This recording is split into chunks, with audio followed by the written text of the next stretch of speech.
There's an insert. Amazing how you can see right through that, isn't it? And there's the female version.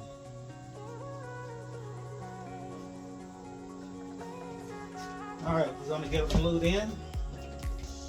So we're starting. Full of glue there.